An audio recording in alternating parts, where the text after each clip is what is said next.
Morris Ketchum Jessup, March 2, 1900 April 20, 1959, had a Master of Science degree in astronomy and, though employed for most of his life as an automobile parts salesman and a photographer, is probably best remembered for his writings on UFOs.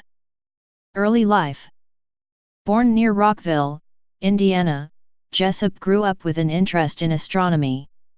He earned a Bachelor of Science degree in astronomy from the University of Michigan in Ann Arbor, Michigan in 1925 and, while working at the Lamont Hussey Observatory, received a Master of Science degree in 1926. Though he began work on his doctorate in astrophysics, he ended his dissertation work in 1931 and never earned the higher degree. Nevertheless, he was sometimes referred to as Dr. Jessup. He apparently dropped his career and studies in astronomy and worked for the rest of his life in a variety of jobs unrelated to science, although he is sometimes erroneously described as having been an instructor in astronomy and mathematics at the University of Michigan and Drake University. Career. Jessup has been referred to in ufological circles as probably the most original extraterrestrial hypothesis of the 1950s, and it has been said of him that he was educated in astronomy and archaeology and had working experience in both. Actual evidence of an educational background in archaeology or archaeological fieldwork is absent from Jessup's resume, but Jerome Clark reports that Jessup took part in archaeological expeditions to the Yucatan and Peru in the 1920s. Jessup documented an expedition to Cuzco he took part in during 1930.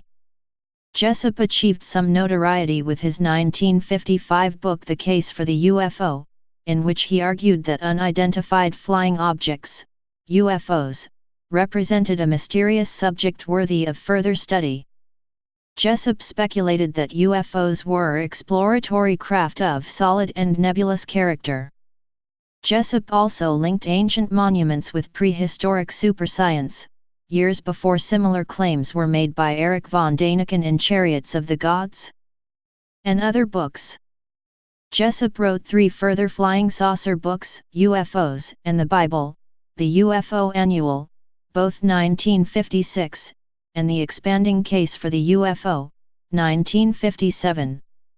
The latter suggested that transient lunar phenomenon were somehow related to UFOs in the Earth's skies. Jessup's main flying saucer scenario came to resemble that of the Shaver hoax perpetrated by the science fiction magazine editor Raymond A. Palmer, namely, that good and bad groups of space aliens were/are meddling with terrestrial affairs.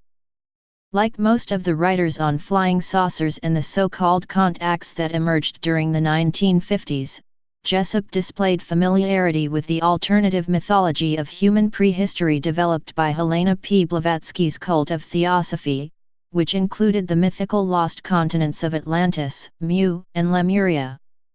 Death. Jessup attempted to make a living writing on the subject of UFOs, but his follow-up books did not sell well and his publisher rejected several other manuscripts. In 1958 his wife left him, and his friends described him as being somewhat unstable when he traveled to New York City. After returning to Florida, he was involved in a serious car accident and was slow to recover, apparently increasing his despondency. On April 19, 1959, Jessup contacted Dr. Manson Valentine and arranged to meet with him the next day, claiming to have made a breakthrough regarding an event known as the Philadelphia experiment. However, on April 20, 1959, Jessup was found dead in Dade County, Florida, with a hose between the exhaust pipe and a rear window of the vehicle, filling the car with toxic exhaust fumes.